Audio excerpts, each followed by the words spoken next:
keluarga penuh harapan di jalan mulia membangun pendidikan bersama calon guru penggerak angkatan 11 menggapai masa. Assalamualaikum warahmatullahi wabarakatuh. Perkenalkan, saya Febri Yudi Irianto, calon guru penggerak angkatan 11 dari Kabupaten Situbondo. Saat ini saya akan mewawancarai terkait tugas demonstrasi kontekstual modul 3.1 pengambilan keputusan berdasarkan nilai-nilai kebajikan sebagai pemimpin. Dan hari ini saya diberi waktu oleh Bapak Muhammad Kudoris dari Kepala SDN 2 Bisuki. Assalamualaikum Bapak. Waalaikumsalam warahmatullahi wabarakatuh. Baik, begini Bapak, saya meminta waktu sebentar untuk mewawancarai terkait tugas modul 3.1 pengambilan keputusan berdasarkan nilai-nilai kebajikan sebagai pemimpin. Mohon untuk kesediaan waktunya, Pak. Siap. Oke, baik. Ada beberapa pertanyaan yang akan saya tanyakan terkait kepemimpinan Bapak selama ini, Pak. Untuk yang pertama, selama ini bagaimana Bapak dapat mengidentifikasi kasus-kasus yang merupakan dilema etika atau rujukan moral? Terima kasih ya. Selaku kepala sekolah dalam mengidentifikasi kasus-kasus yang merupakan dilema etika atau rujukan moral, langkah yang pertama adalah saya mempelajari karakteristik lingkungan sekolah. Dalam hal ini lingkungan sangat berperan. Dari lingkungan itu saya bisa mengukur kemampuan diri saya, kemudian saya bisa membuat suatu kesimpulan yang dapat menjadi acuan permasalahan dilema etika maupun rujukan moral bagi saya di dalam mengidentifikasi kasus-kasus tersebut. Ya, baik. Lalu selama ini bagaimana Bapak bisa menjalankan pengambilan keputusan di sekolah, terutama untuk kasus-kasus di mana ada dua kepentingan yang sama-sama benar atau sama-sama mengandung nilai kebajikan? Untuk pengambilan keputusan memang tidak mudah. Dalam menyingkapi dan mengambil keputusan itu tidak semata-mata atau semerta-merta mengandalkan tanggung jawab saya selaku kepala sekolah. Namun yang saya lakukan adalah pertama rapat ya, dengan jalan musyawarah dan kolaborasi antar semua warga sekolah, sehingga akhirnya nanti dengan hasil musyawarah itu kita ambil suatu keputusan secara mufakat yang akan menjadi keputusan bersama warga sekolah. Baik, Pak. Kemudian kira-kira langkah-langkah atau prosedur seperti apa yang biasa Bapak lakukan? Langkah pertama yang bisa saya lakukan pertama kali adalah yaitu tadi dengan jalan musyawarah. Jalan musyawarah. Baik. Kemudian kira-kira hal-hal apa saja yang selama ini Bapak anggap efektif dalam pengambilan keputusan pada kasus-kasus tersebut, Pak? Nah, agar bisa berjalan dengan efektif, anggapan paling efektif dalam pengambilan keputusan ini adalah dengan koordinasi dan kolaborasi ya, antar warga sekolah meliputi guru, ya, tenaga kependidikan, kemudian yang tidak kalah penting adalah dengan komite sekolah atau paguyuban yang dibawa naungan komite sekolah. Baik, Pak. Kemudian hal-hal apa saja yang selama ini merupakan tantangan dalam pengambilan keputusan pada kasus-kasus dilema etika tersebut? Memang banyak sekali tantangan-tantangan mengambil pada pengambilan keputusan ya berkaitan dengan kasus dilema etika. Tantangan yang paling dominan adalah masalah pembiayaan dan fasilitas yang masih kurang. Pembiayaan perlu kita tingkatkan, kemudian fasilitas-fasilitas yang kurang itu bisa kita benahi agar kita bisa mengambil keputusan yang tepat untuk kasus-kasus yang dilema etika ini. Baik, kemudian apakah Bapak memiliki sebuah cara atau jadwal tertentu dalam sebuah penyelesaian kasus? Apakah Bapak langsung menyelesaikan di tempat atau mungkin memiliki sebuah jadwal untuk menyelesaikannya, dan prosedurnya bagaimana? Tentu ini adalah yang pertama, kalau ada kasus seperti itu, yang pertama yang kami lakukan adalah mengevaluasi. Mengapa kita harus evaluasi? Karena kita dengan mengevaluasi itu kita akan menemukan jalan keluar. Untuk mencari jalan keluarnya dengan siapa? Bersama guru-guru. Sehingga permasalahan dapat terselesaikan tergantung berat dan ringan permasalahan tersebut. Semakin sulit mungkin agak butuhkan waktu yang agak lama. Lalu adakah seseorang atau mungkin faktor-faktor yang selama ini mempermudah atau membantu Bapak dalam pengambilan keputusan? Tentunya untuk mengambil suatu keputusan saya tidak bisa mengambil secara sepihak atau secara pribadi, tapi saya selalu berkoordinasi, baik itu dengan guru maupun dengan komite yang mewakili wali murid untuk membantu saya dalam permasalahan yang dihadapi oleh sekolah, sehingga ini menjadi tanggung jawab bersama, tidak semata-mata menjadi tanggung jawab kepala sekolah. Jadi kita melibatkan semua warga sekolah. Baik, dan ini yang terakhir, Pak. Dari semua hal yang telah disampaikan tadi, Pak, pembelajaran apa yang mungkin Bapak bisa petik dari pengalaman-pengalaman dalam pengambilan keputusan? Banyak sekali pelajaran yang bisa saya ambil.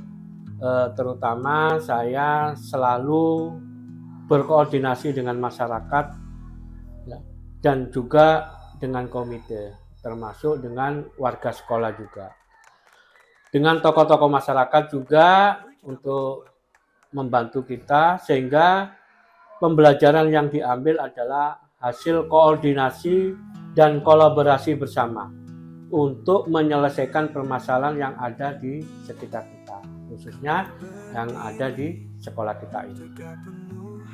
Baik, Pak, terima kasih banyak atas tanggapan Bapak tadi, dan saya juga mengucapkan terima kasih atas Sama-sama. luang waktunya Bapak untuk melakukan wawancara ini. Terima kasih.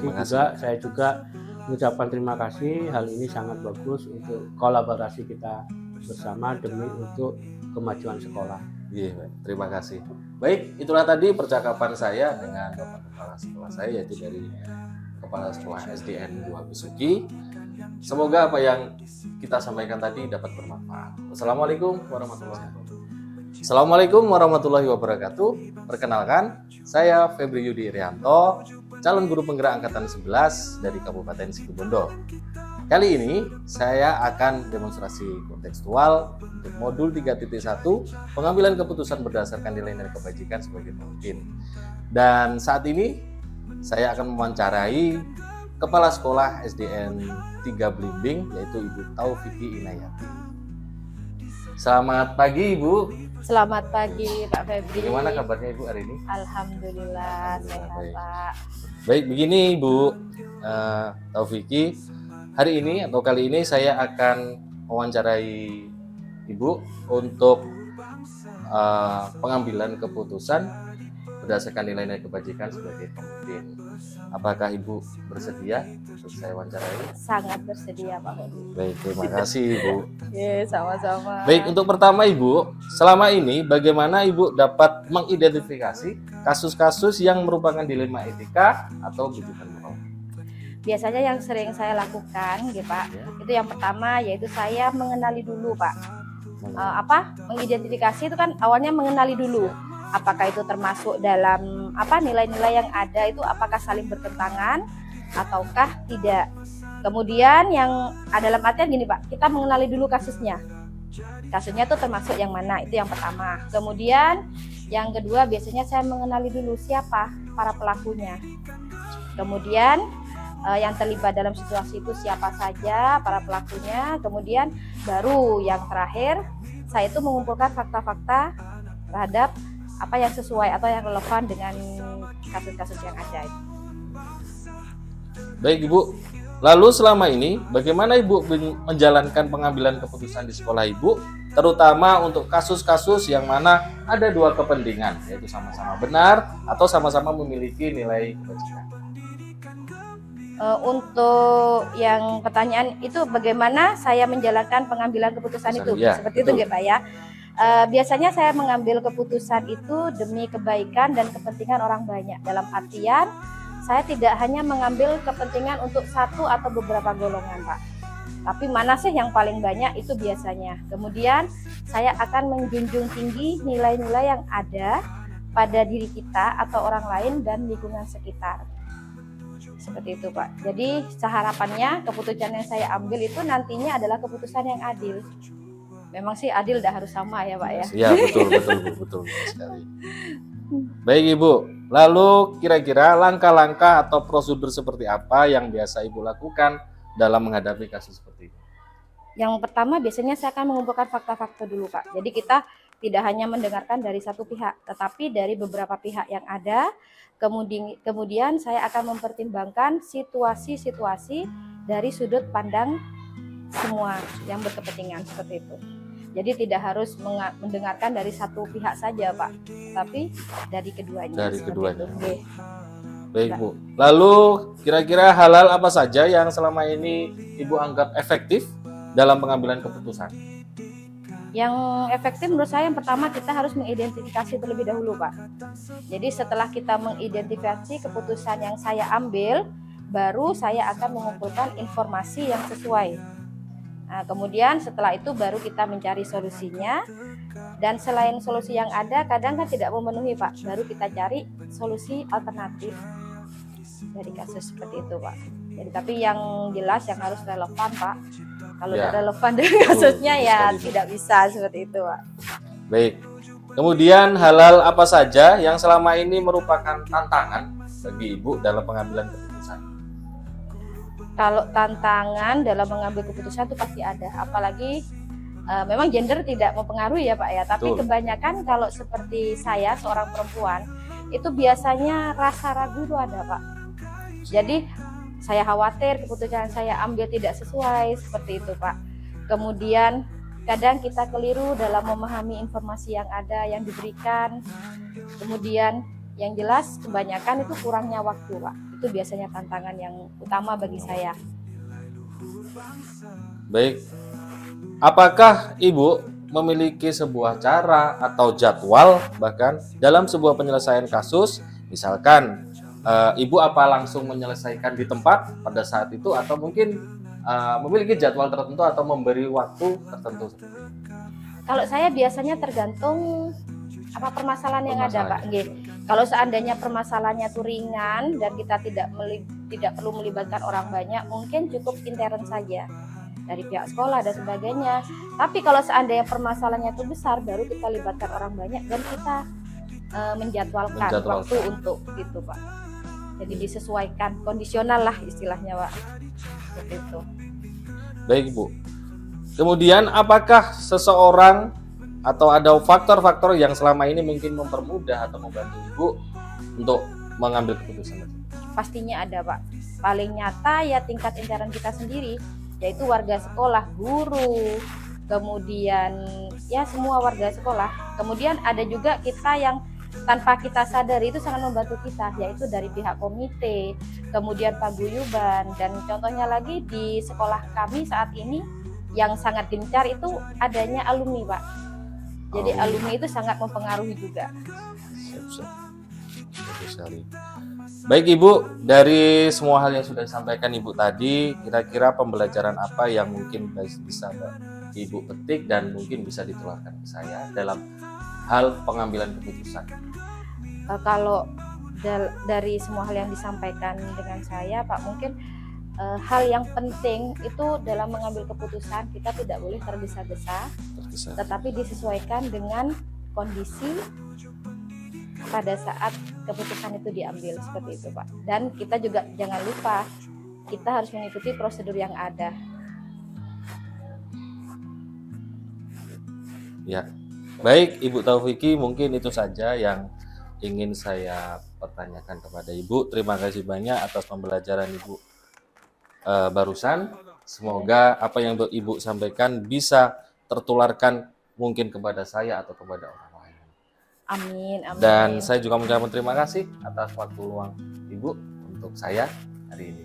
Sama-sama Pak, semoga ilmunya bermanfaat juga dan sesuai dengan tugasnya ya Pak, semoga lolos dengan baik. Amin, amin, amin, amin. Terima kasih banyak Ibu. Sama-sama. Baik, itulah tadi wawancara saya dengan Ibu Kepala SDN 3 Blimbing, yaitu Ibu Taufiki Nayati. Semoga apa yang kami sampaikan atau kami percakapan tadi bisa bermanfaat untuk kita semua. Terima kasih. Assalamualaikum warahmatullahi wabarakatuh. Dengan langkah tegak, hati penuh cinta menuju cahaya pendidikan yang jaya. Di situ Bondo ini kami bersatu mencipta perubahan demi bangsa maju. Menuju pendidikan gemilang, di tangan kita masa depan terang. Guru penggerak jadi cahaya membimbing generasi penuh cinta.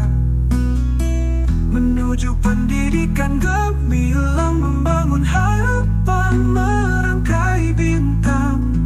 Di setiap langkah kami persembahkan untuk anak negeri masa depan gemilang. Dengan ilmu semangat kami kobarkan, nilai luhur bangsa selalu jadi pedoman. Bergerak bersama, sinergi tercipta. Dengan calon guru penggerak angkatan 11, memimpin dengan cinta. Dengan langkah bersama dalam impian, dengan langkah tegak, hati penuh cinta menuju cahaya pendidikan yang jaya. Di situ Bondo ini kami bersatu mencipta perubahan demi bangsa maju.